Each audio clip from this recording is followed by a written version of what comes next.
Hello, Amalma Angeles. Thank you for joining us tonight. These are unprecedented times. Events unfold and change by the minute. And as the days go by, we watch as our leaders cope with relentless march of this virus and disease. And now to the news.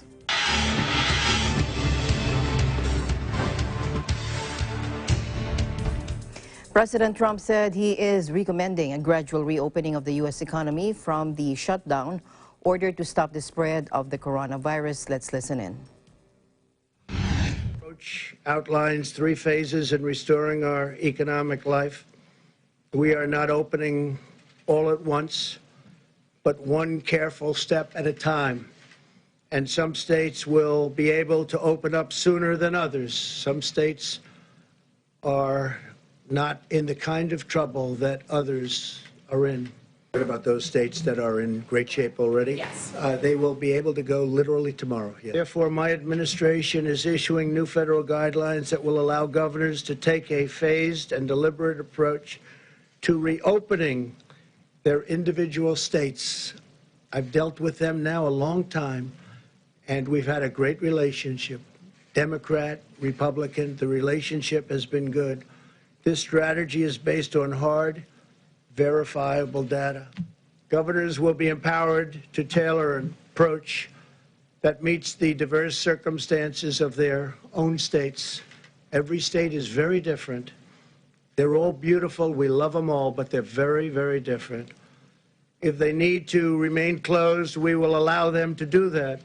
And if they believe it is time to reopen, we will provide them the freedom and guidance to accomplish that task.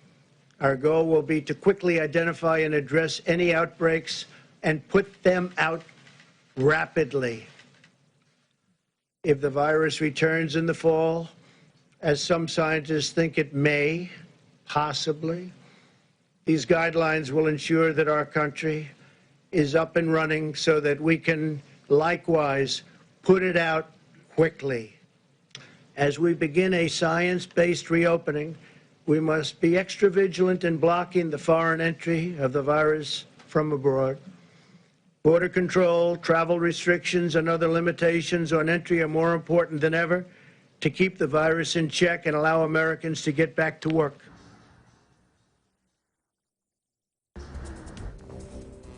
Meanwhile, the White House outlined 3 phases under which each governor would determine the permitted size of gatherings depending on their location and levels of infection. Again, let's listen in. You have the details. Phase 1. Again, you have to go through those gating criteria related to 14 days of decreasing evidence of illness and decreasing testing despite adequate testing. So phase 1 begins with all vulnerable individuals, including those with comorbidities, continuing to shelter in place and ensuring that those that first go out into the public are not those that are most vulnerable to bad outcomes in this disease. And then ensuring that we continue to do 6 feet maximum physical distancing in public spaces, continuing to avoid large gatherings and all non-essential travel. For the employers, next slide. Again, if a vulnerable population needs to return to work and cannot be teleworking, there should be special accommodations for all vulnerable populations, as well as options for teleworking. We believe every employee should encourage work return in phases from 20% or 25% to 40% to 50%. And again, minimize all non-essential travel. Phase 1 continued. Next slide. If the schools are already closed, they should remain closed. All visits to senior living facilities and hospitals should continue to be prohibited. Large venues, including sit-down dining, can only be operated under strict physical distancing protocols and maintaining those 6 feet. Gyms could open if they, again, could adhere to strict physical distancing, and elective surgeries can resume on an outpatient basis. Phase 2. Next slide. Next slide. Again, you have to go through the criteria again of a continuation of another 14-day decline among those criteria that were in the gating. Again, we're asking for all vulnerable individuals shelter in place. We did not put a timeline on any of the phases. We want the governors, with the data that they have, community by community, to be setting up those timelines. Again, we're asking for the public to continue to maximize physical distance. However, we increased social settings to be able to now have 50 individuals, and non-essential travel can resume. Next slide. This is for the employers. We still would like to encourage telework, and the common areas should remain closed or be physically distanced. All non-essential travel for employees can resume. And then again, special accommodations for vulnerable. Next slide.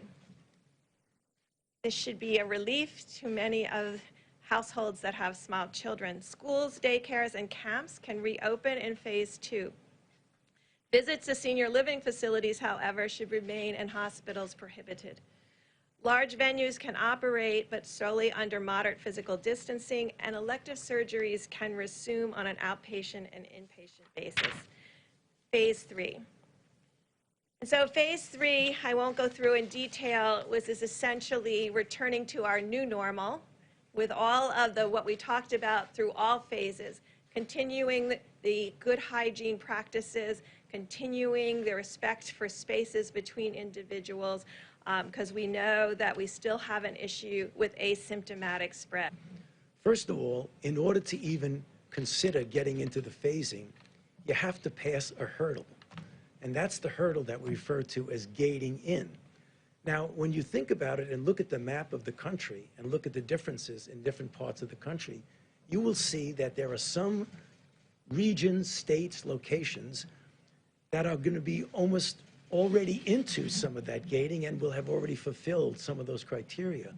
Others, because of the dynamics of the outbreak in the area, will take longer to be able to do that. You go into phase 1, if you get no rebound and you satisfy the gating for yet again a second time, then you go to phase 2. If you have no rebound and you satisfy the gating criteria for a third time, you go into phase 3. So there are multiple checkpoints of safety there. So it will be staggered.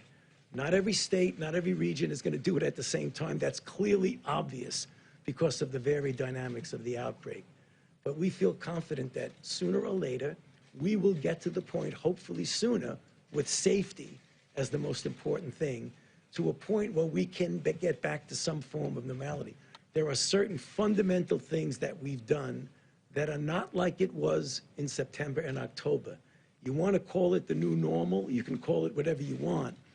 But even if you are in phase 1, 2, 3, it's not okay, game over. It's not. It's going to be a way that we protect ourselves because, as we know, and as I've said from this podium, it may very well be, as we go the cycle around, that there'll be this virus that wants to come back to us the other way. So the flexibility is that there may be some setbacks. I mean, let's face it, this is uncharted water. There may be some setbacks that we may have to pull back a little and then go forward.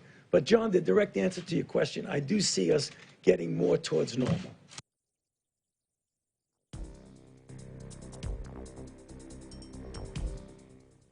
President Donald Trump's administration is investigating the origins of the coronavirus pandemic, saying it doesn't rule out that it came from a laboratory researching bats in Wuhan, China. President Trump halted $500 million of funding to the WHO this week and slammed the body that had failed, quote, that had failed in its basic duty in its response to coronavirus by failing to stand up to China. But China's foreign ministry spokesman Zhao Lijian told Thursday's daily briefing that WHO officials have said multiple times there is no evidence the new coronavirus was created in a laboratory. Take a look. John, go ahead. Mr. President, multiple sources are telling Fox News today that the United States government now has high confidence that while the coronavirus is a naturally occurring virus, it emanated from a virology lab in Wuhan, that because of lax safety protocols, an intern was infected, who later infected her boyfriend, and then went to the wet market in Wuhan, where it began to spread. Does that correspond with what you have heard from officials? Well, I don't want to say that, John, but I will tell you more and more we're hearing the story, and we'll see. When you say multiple sources, now there's a case where you can use the word sources, but we are doing a very thorough examination of this horrible situation that happened. Go ahead, please. In your many conversations with President Xi, Mr. President, did you ever discuss with him State Department concerns about lax safety protocols that had been reported to the State Department from the embassy in Beijing about that laboratory? I don't want to discuss what I talked to him about the laboratory. I just don't want to discuss it. It's inappropriate right now. Please. 关于新冠病毒源头和传播途径问题，中方立场是明确的。我们始终认为这是一个科学问题，应该交由科学家和医学专家去研究。我想提醒你注意的是，世卫组织负责人已经多次表示，没有任何证据表明新冠病毒是在实验室产生的。世界上很多知名医学专家也都认为，所谓实验室泄露等说法毫无科学依据。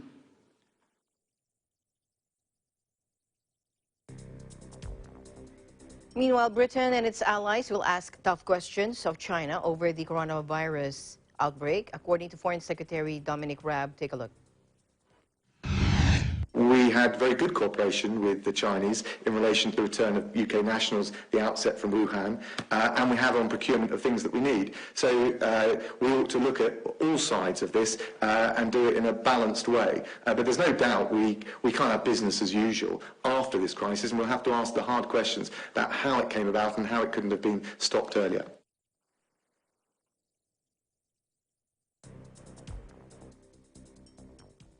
Meanwhile, President Vladimir Putin postponed a landmark military parade to mark the 75th anniversary of the Soviet victory in World War II as Russia struggles to contain the rapid spread of the coronavirus. He said the risks associated with the epidemic, whose peak has not passed yet, are extremely high. Let's listen in.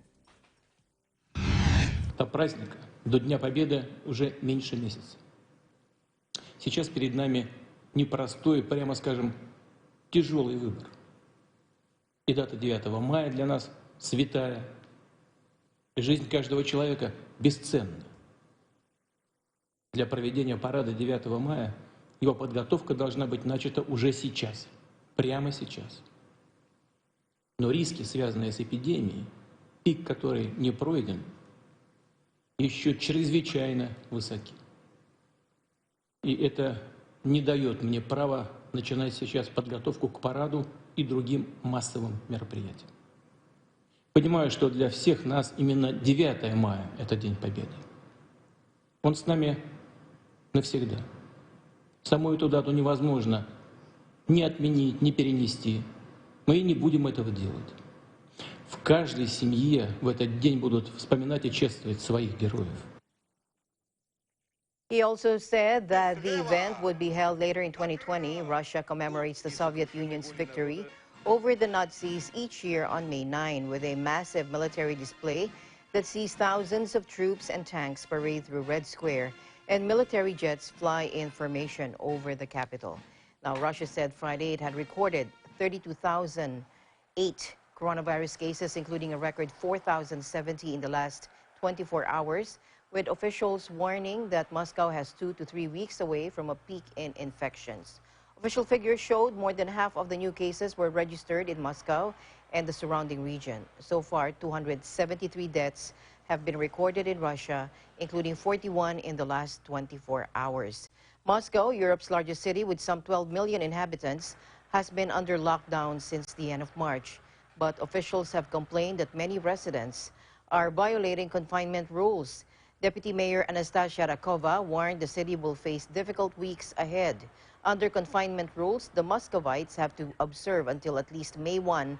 They are only allowed to leave their homes to go to work, walk their dogs, take out trash, or visit their nearest shop.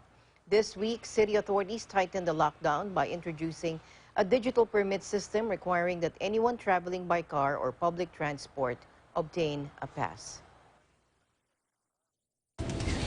Eagle News will be right back.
This program is co-presented by Kubert Industries Incorporated, Electromechanical Trading and Services, The Cooling Expert, Vita Herbs Philippines Green Coffee, Masarap, Mabango at Healthy Pa. Cadred Corporation, your ventilation and air conditioning specialist. In participation with Rain or Shine Elastomeric Waterproofing Paint, color for protection for your home. Matimco. Matimco is wood. Wood is Matimco. Our Square Variables Incorporated, your trusted UPS supplier and UPS maintenance provider in Luzon, Visayas, and Mindanao. CompuCell Computer Services, ID card and lanyard manufacturer. DN Steel. EMAC, UPVC Roof Corporation.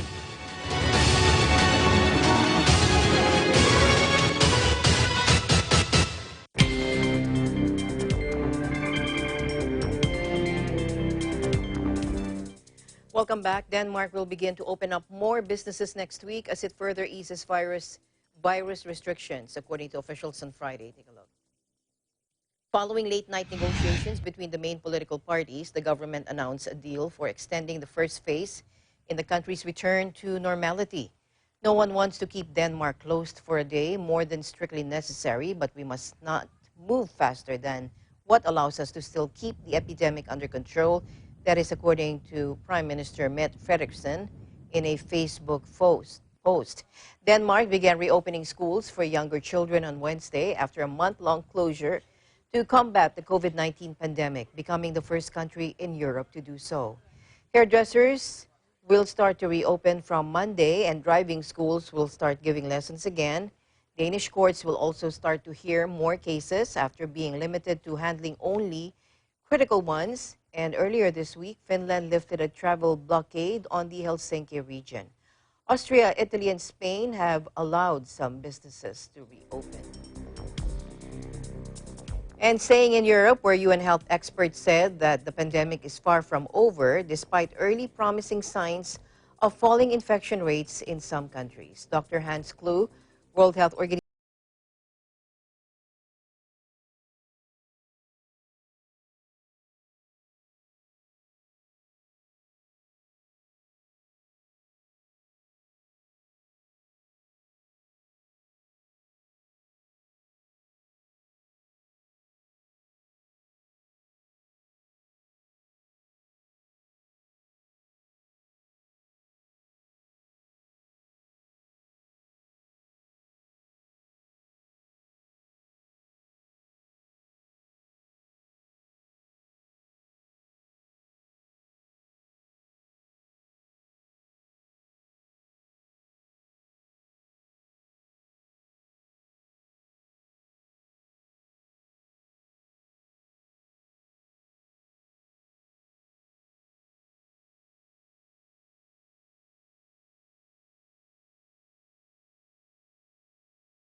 it is approved for use in flu outbreaks and has been deployed to treat Ebola. But now, Avigan is being trialed as a potential coronavirus treatment. Avigan is the brand name of the drug Favipiravir. It was developed by what is now known as Fujifilm Toyama Chemical and approved for use in Japan in 2014. But in Japan, it's only approved for use in flu outbreaks that aren't being effectively addressed by existing medications. It's not available on the market and can only be manufactured and distributed at the request of the Japanese government. Favipiravir works by blocking the ability of a virus to replicate inside a cell. There are some safety concerns, though. It has been shown in animal studies to affect fetal development, meaning it's not given to pregnant women, and some doctors say they would not recommend it for children or adolescents. Some doctors began trying favipiravir to treat coronavirus patients early on, reasoning that its antiviral properties would be applicable. Some initial results suggested the drug could help shorten recovery time for patients, with China's Ministry of Science and Technology hailing it as yielding very good clinical results. There are currently around 5 clinical trials ongoing in countries including the US, Italy, and Japan, where Fujifilm announced it would be testing the drug's efficacy on a group of 100 patients through until the end of June. The Japan study will involve administering the drug for up to 14 days to patients between 20 and 74 with mild pneumonia. In other news, 2 NASA astronauts and a Russian cosmonaut made a safe return from the International Space Station to find the planet transformed by the coronavirus pandemic. Take a look. Andrew Morgan, Jessica Meyer, and Oleg Skripochka touched down in central Kazakhstan at 05:16 GMT in the first returning mission since the World Health Organization declared a COVID-19 pandemic in March. Morgan had been on the ISS since July last year, while Meyer and Skripochka arrived in September. Touchdown, welcome home, Oleg Skripochka and Andrew Morgan and Jessica Meyer. Russia's Roscosmos Space Agency wrote this on Twitter. Unusually, NASA and Roscosmos did not show live footage of the trio parachuting down in their Soyuz landing capsule. The crew will not be flying back home via Kazakhstan's Karaganda Airport as usual because it has been shut down, like so many other airports across the world. And the news continues here on Eagle News. We'll be right back.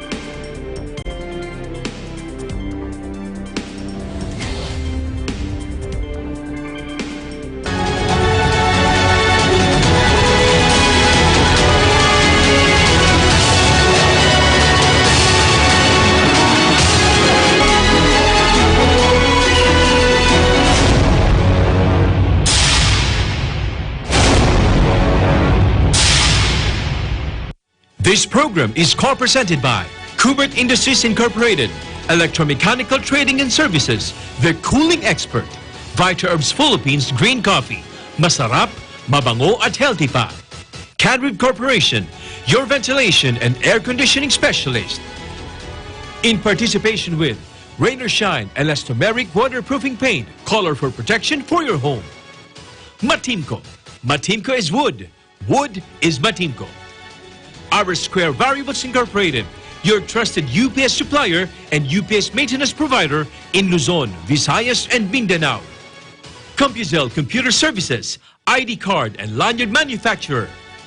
DN Steel. EMAC, UPVC Roof Corporation.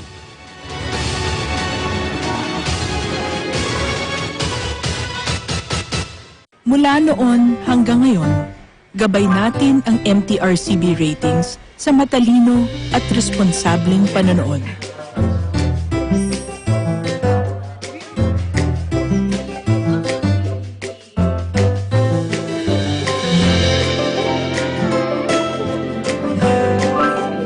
Sa tamang pagsunod sa MTRCB ratings, ginagawa nating ligtas at makabuluhan ang panonood ng bawat miyembro ng pamilyang Pilipino.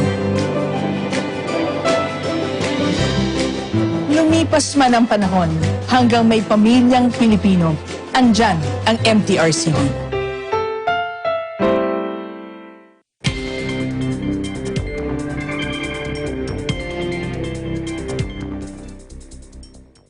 In the United Kingdom, the lockdown will continue for at least 3 more weeks due to the coronavirus pandemic. Now, the announcement coming even as there are already indications that social distancing measures have slowed down the spread of the virus. Shelby Dos has more for us. The curve is flattening, but not enough to relax regulations. Shelby. Exactly, Alma. Thank you. Basically, the message we're hearing is that it is still a mixed picture, that in some parts of the country, the numbers are still rising.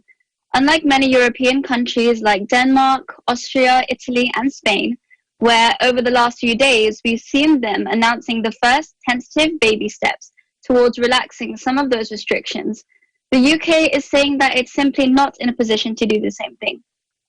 Foreign Secretary Dominic Raab, who is deputising for Prime Minister Boris Johnson as he recuperates from COVID-19, said it was too soon to lift the stringent social distancing regime rolled out last month. Alma, let's listen in. As in other countries, we have issues with the virus spreading in some hospitals and in care homes. And in some, the very clear advice we received is that any change to our social distancing measures now would risk a significant increase in the spread of the virus. We've just come too far, we've lost too many loved ones, we've already sacrificed far too much to ease up now, especially when we're beginning to see the evidence that our efforts are starting to pay off. And your efforts are paying off. There is light at the end of the tunnel.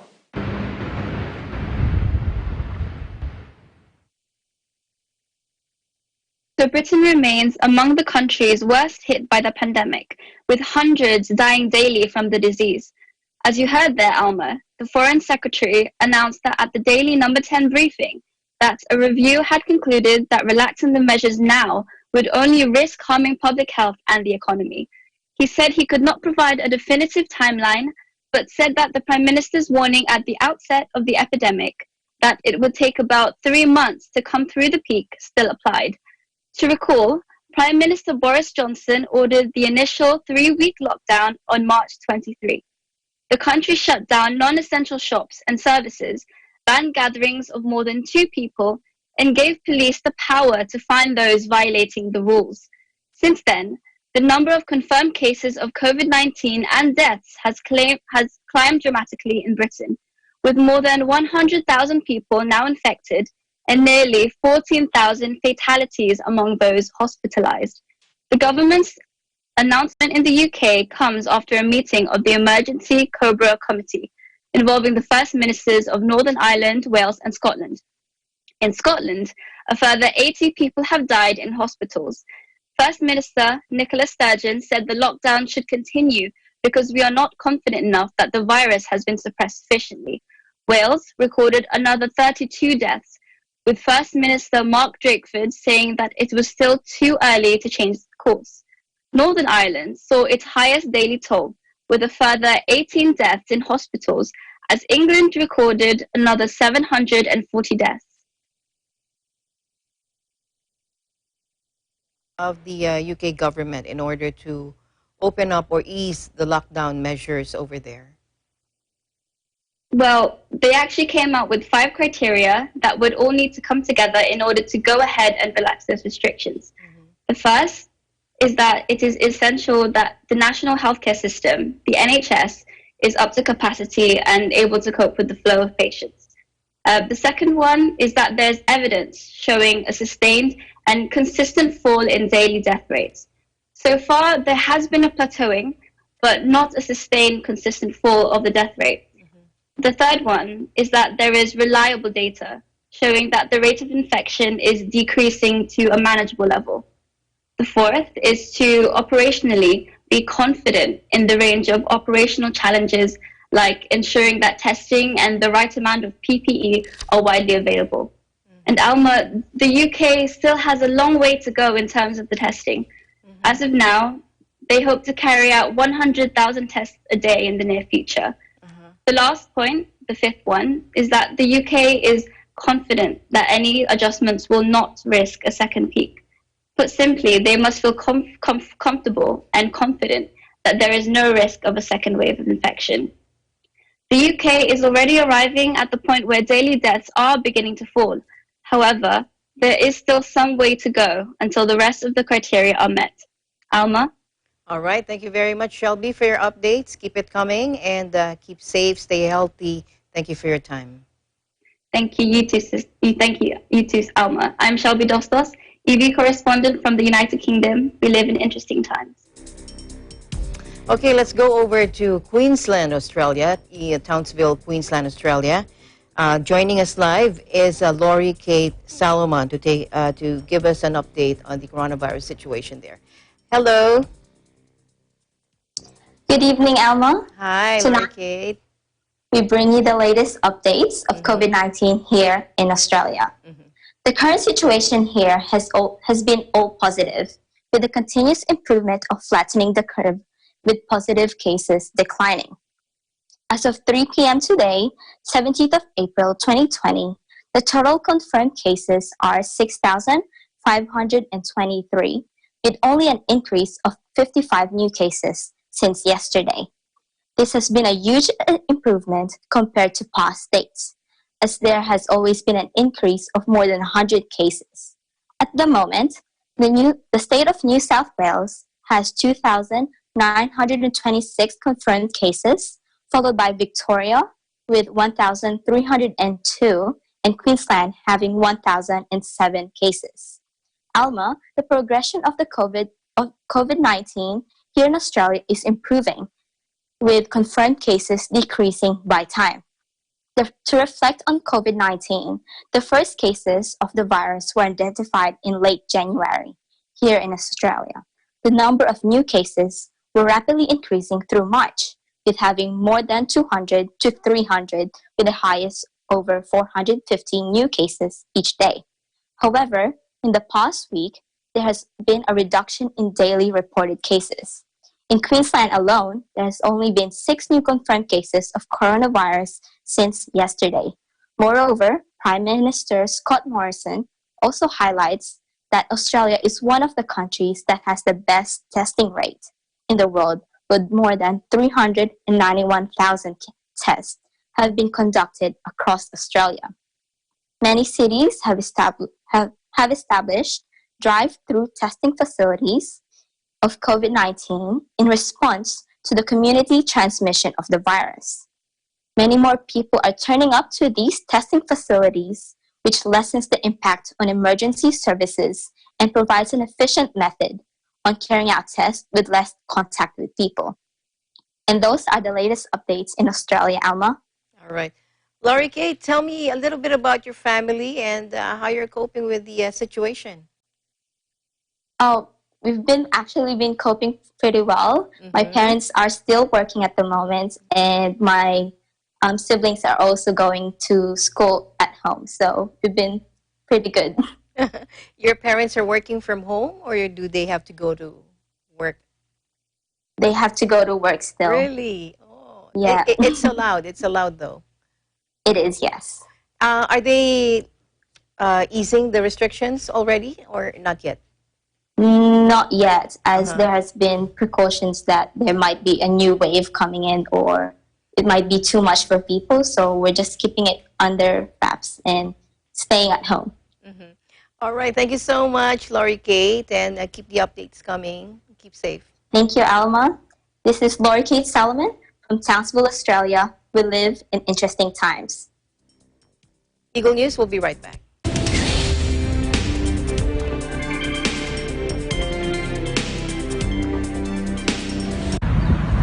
Ein sonniger Tag heute hier in Berlin vor dem Bundestag.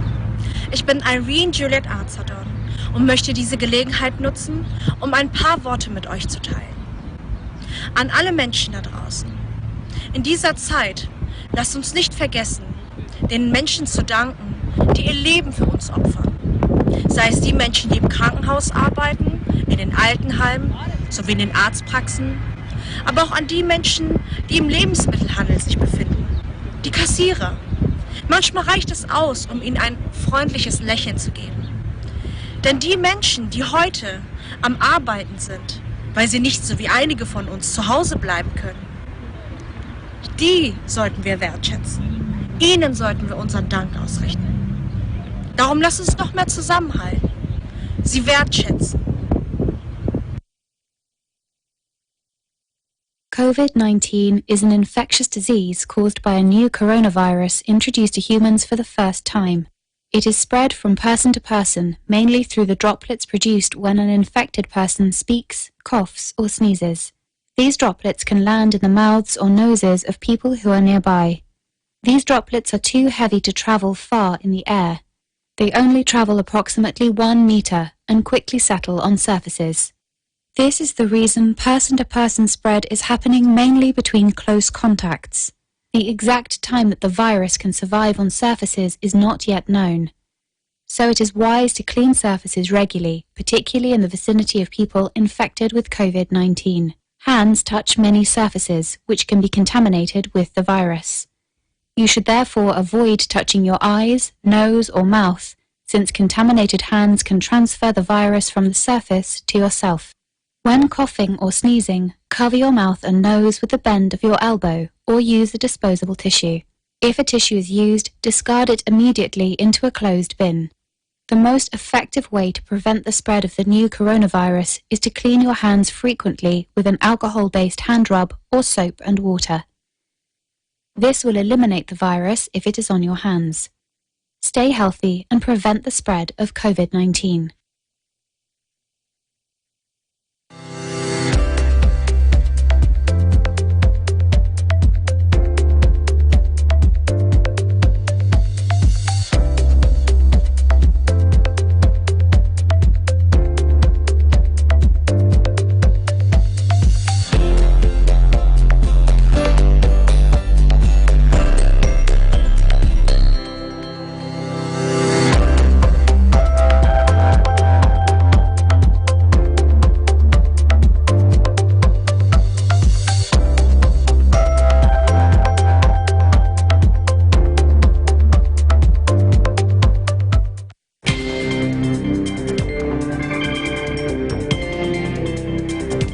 And we're still following the coronavirus situation around the world. Joining us live now from our EBC Qatar Bureau is Abigail Basa. Hello, Abby.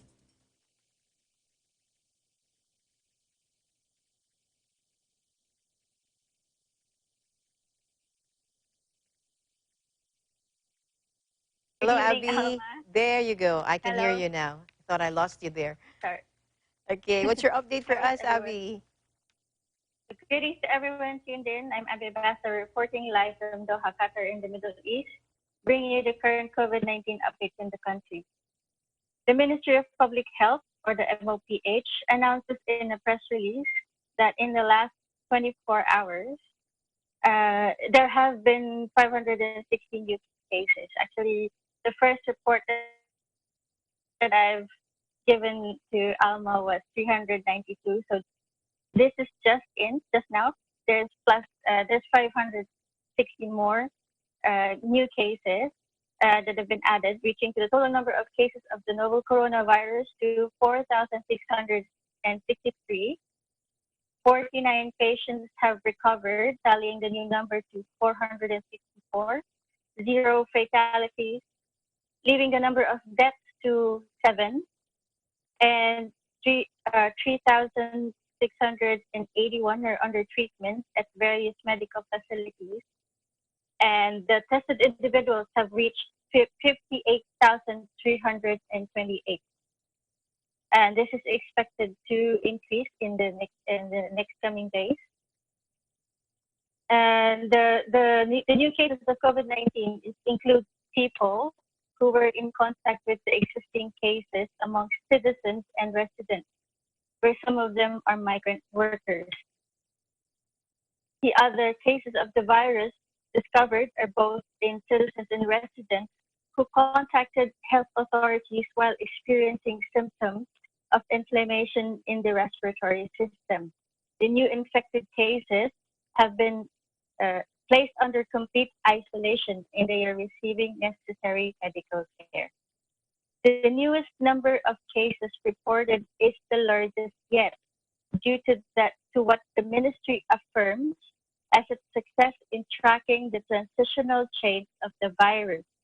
Earlier this month, MOPH Director Sheikh Dr. Mohammed bin Hamad Al Thani stated at a webinar organized by Qatar National Research Fund, or QNRF, that they are working on to build more capacities for testing.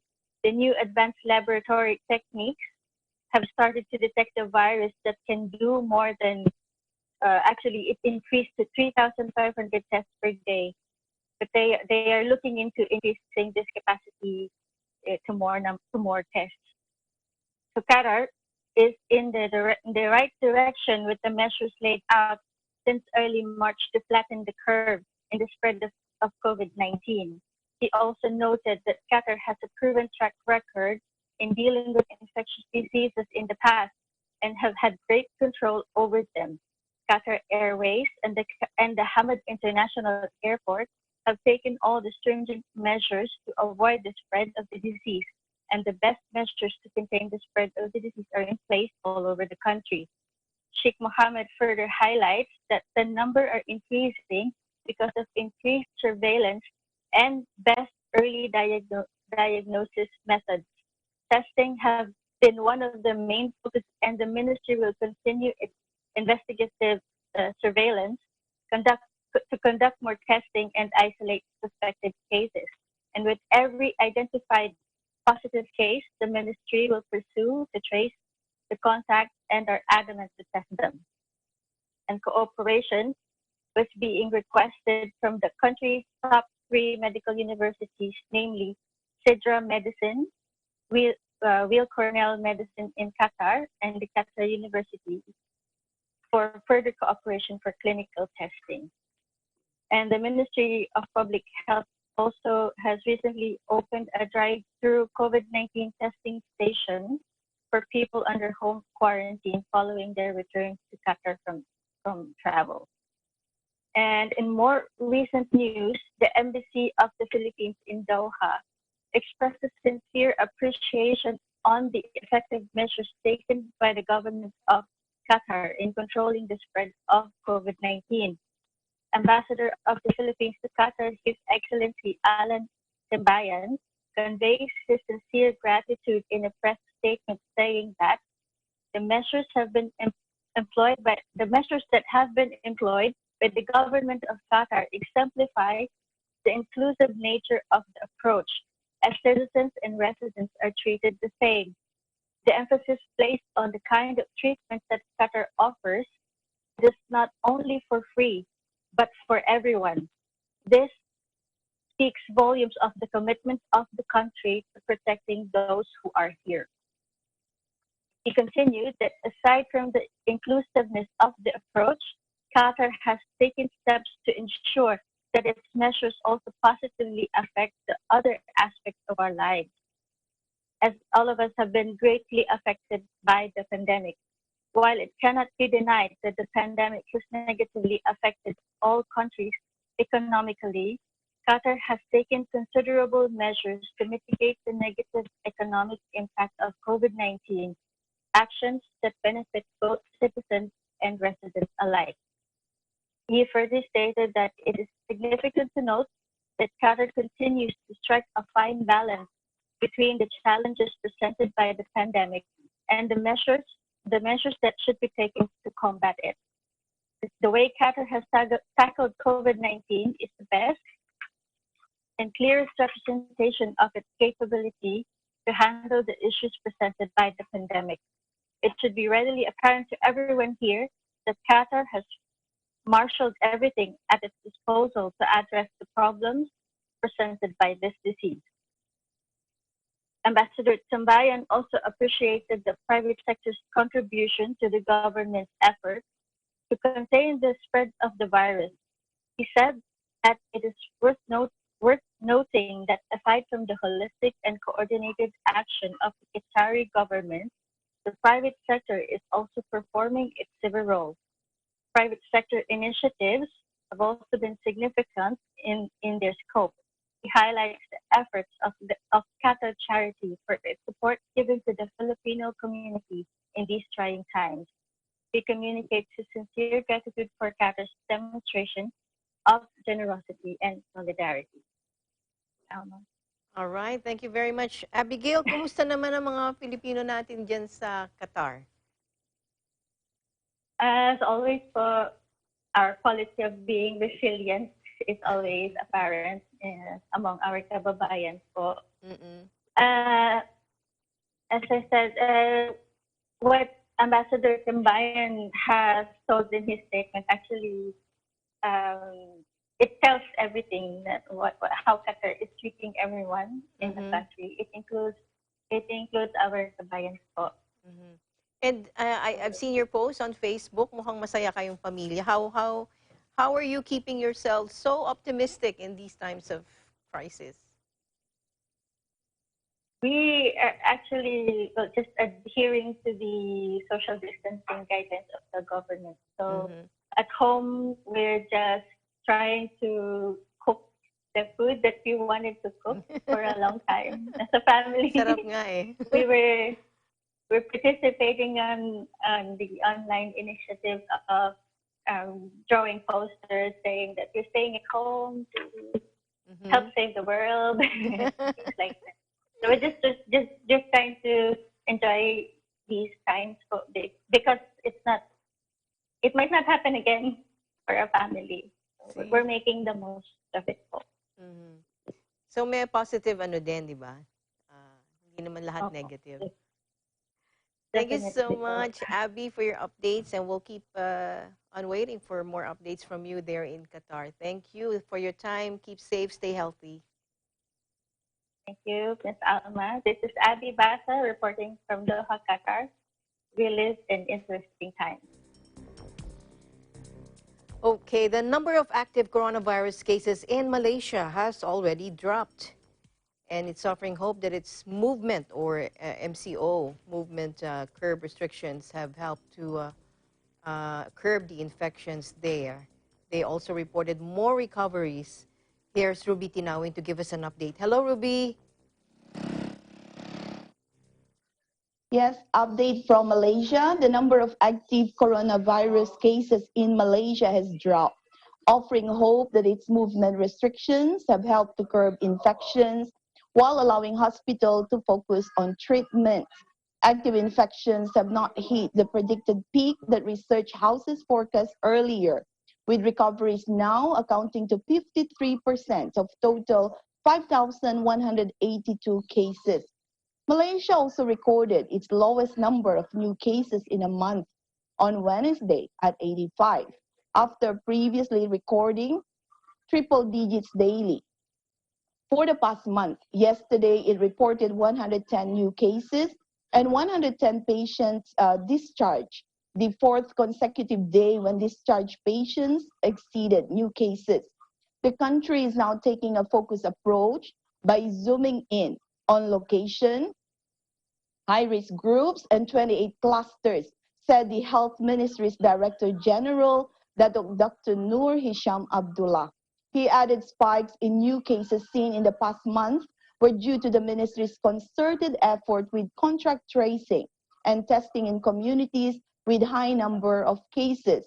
JP Morgan predicted in a report last month that Malaysia's COVID-19 infection would hit the peak in mid-April with 6,300 infections. And so with the Malaysian Institute of Economic Research, who also forecast infections to peak in mid-April with over 5,000 active cases. Local health experts are crediting the government's effort in limiting mobility, swift contract tracing, and total lockdowns in hotspots as factors for the declining rate of existing cases. Norisham said more than 90,000 individuals in the country have been tested for COVID-19 today, with 5.4% tested positive. Malaysia has also dramatically increased its testing capacity, having gone from 3,000 tests a day in the early days of the outbreak. But now, the Health Ministry is looking to ramp up testing to hit 16,500 tests daily this month.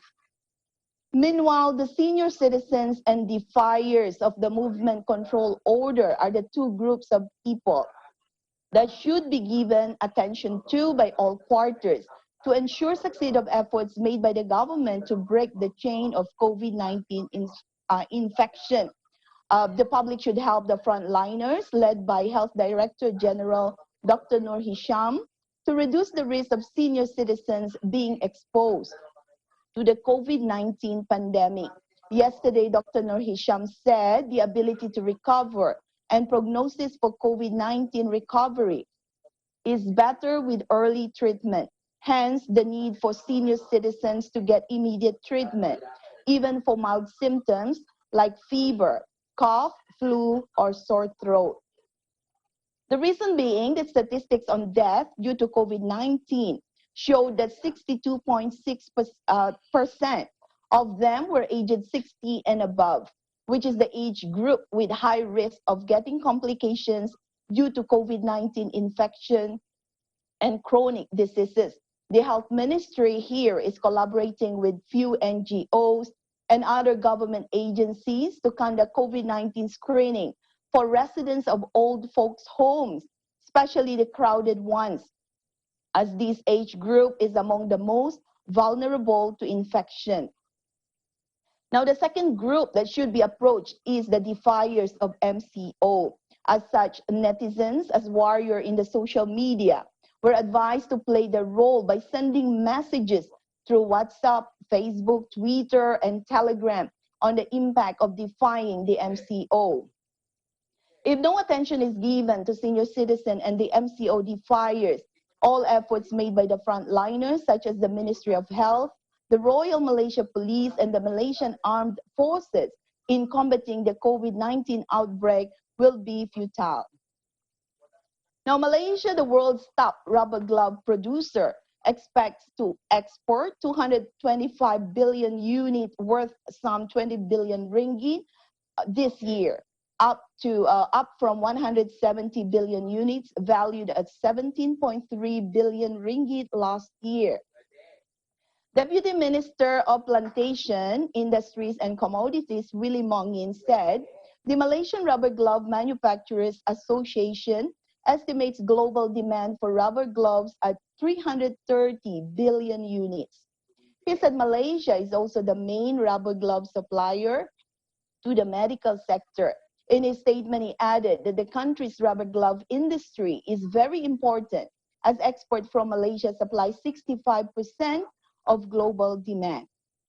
He also said the government, through the International Trade and Industry Ministry and the Health Ministry, has agreed to allow factories making medical and surgical devices, especially rubber gloves, to continue operate during the movement control order period, but should adhere to the standard operating procedure being imposed by the government. On reports about 2 rubber glove factories identified as having caused environmental pollution, he said the problem should not recur and the rubber products manufacturing industry should comply with the regulation. Now, the good news is Malaysia has moved up to the 26th position out of 88 countries in the Global Talent Competitiveness Index 2020, also known as GTCI 2020. 2 spots higher than its 28th ranking last year. In a statement yesterday, Malaysia Digital Economy Corporation, MDEC, said Malaysia's newly earned accolade for talent development had dominated in multiple categories. It said it is the only country from the upper middle income bracket that is in the top quartile of the report. MDEC also said Malaysia has outperformed high-income economy countries in the list, such as China, South Korea, Spain, and Portugal. The GTCI 2020 report is jointly produced by INSEAD University, Google, and ADICO, which track and measure the world's talent performances. In terms of performance ranking, Malaysia scored strongly in the enable, attract, and vocational and technical skill pillars. Ruby? Yes, Alma? Hi, okay. So my question is, the virus cases is dropping. The virus cases are dropping, and more patients are recovering. Are there any plans to lift the restrictions there, over there in Malaysia? At the moment, there's no plan yet, but however, the Ministry of Health is saying that if the record will continue to show improvement, there is a possibility of not totally lifting the MCO, but allowing more and more business sectors to operate because they still highlight the importance of social distancing, Alma. Okay, so Ruby, I haven't asked you yet, but how are you keeping yourself up during these difficult times? You and your family, can you tell me a little bit more about your family and how you guys are keeping up? Okay, my husband and I, we both work from home. So we're up like the normal office hours. And, we basically occupy different parts of our homes. And the children are also doing the same. Two of them are having online classes because both of them are in the university. So classes are still going on. They do have a lot of meetup with friends, but all are done online. Alma? Okay, so everybody's done online, work and school. Yes, that's right. Only the cooking is, I'm sure you must be a good cook. Oh, I became one. You For became now. one because of the quarantine? Because Yes, of the lockdown? actually before that is like, I get to cook for the family for dinner because usually like when you work like Yeah. early morning you're out of the house and only during dinner time you'll be back to cook dinner for them. So something positive comes out of all this. Thank you so That's right. much. That's Thank you right. so much, Ruby, for your time. You're welcome. Okay, reporting live from Kuala Lumpur, Malaysia. This is Ruby Tinawin. We live in interesting times. Eagle News will be right back.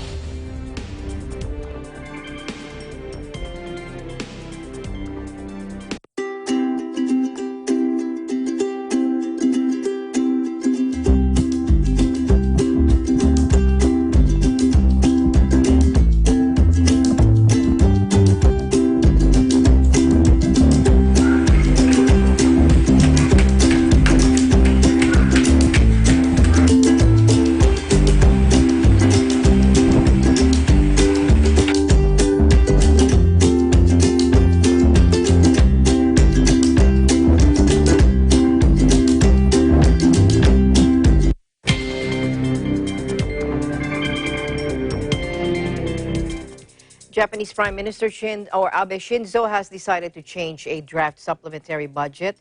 Now, this is to allow cash payouts to all citizens because under the current budget plan, the government sets aside money to fund cash payouts of 300,000 yen, around nearly $3,000, but only for households whose income is judged to have been hit by the virus. But now that has changed. Let's find out how from Dennis Liu. Here's Dennis Liu from our EBC Japan Bureau. Dennis? There was a sudden change in the amount to be given from 300,000 yen per household to 100,000 yen per person. A uniform cash of 100,000 yen per person was considered after Mr. Natsuo Yamaguchi's direct meeting with Prime Minister Abe on April 15. The first supplementary budget was said to be 16,800.7 billion yen, and this amount will be covered by the issuance of government bonds.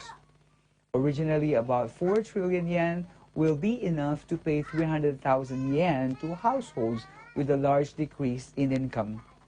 But about 12 trillion yen will be needed if the pay would be 100,000 yen to all people. The supplementary budget will be deliberated at the beginning of the week. If it's possible, the ruling party will establish it on April 22nd and want to pay cash within May.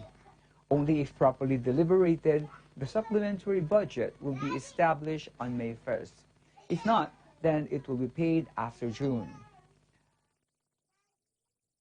In the southern part of Japan, this morning, April 17th, offshore of the Senkaku Islands in Okinawa Prefecture, 4 vessels of the China Coast Guard entered the territorial waters of Japan, and the 11th Regional Coast Guard headquarters continued to warn them to leave the territorial waters immediately.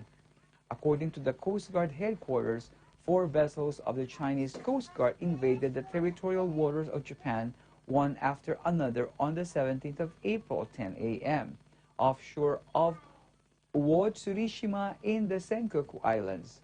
4 vessels were sailing within the Japanese waters approximately 19 to 22 kilometers northwest of Owatsuri Island. Japan Coast Guard continues to warn them to leave the waters immediately.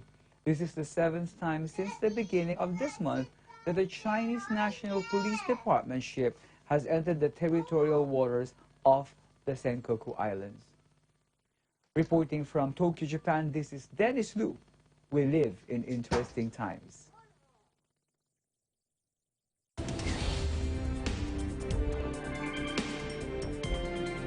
All right, thank you very much. I wish we had more time. May we leave you with a word of hope. Together we are strong. Together we can persevere.